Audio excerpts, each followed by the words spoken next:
நம்ம தப்பு செஞ்சால் தண்டனை நமக்கு கிடைக்கிறது நிச்சயமான ஒன்று. அது எதனாலையும் அந்த தண்டனையிலும் தப்ப முடியாது. இதுதான் உண்மை. இப்போ வெளியேறும் தண்டனை கொடுக்கறது ஒரு பக்கம் இருக்கட்டும், நமக்குள்ளே ஒருத்தர் இருக்கார் நமக்கு தண்டனை கொடுக்கறதுக்கு. வேற எதில் சட்டத்துலேருந்து தப்பிச்சிடலாம், எதில் இருந்துனாலும் தப்பிச்சிடலாம். ஆனால் நம்ம மனசுன்னு சொல்கிறோம்ல, நமக்குள்ள ஒரு சிந்தனை, அதுகிட்ட இருந்து தப்பிக்கவே முடியாது யாராக இருந்தாலும்.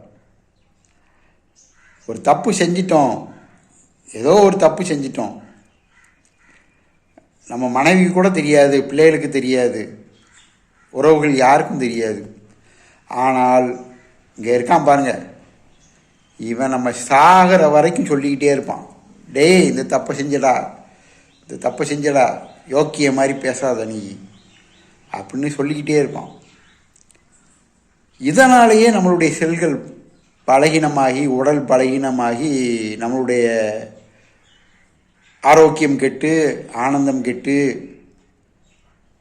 சீக்கிரமாக நம்மளுடைய இறப்பு நடக்கும். அப்போ வெளியே இருந்து எந்த தண்டனையும் நமக்கு மனிதன் என்பவனுக்கு வெளியேறும் தண்டனை தேவையே இல்லை. ஆனால் உள்ளேயே ஒருத்தன் இருக்கான், அவன்கிட்ட தப்பிக்கவே முடியாது. நம்ம சாகிற வரைக்கும் அவன்கிட்ட தப்பிக்கவே முடியாது. வெளியேறும் தண்டனை கொடுத்தா தான் நல்லது. இருந்தாலும் அவருக்கு உள்ளே இருக்கிற அவருடைய மனது கொடுக்குற தண்டனை பெரும் தண்டனை. அதை புரிஞ்சவங்களுக்கு தான் தெரியும். நன்றி.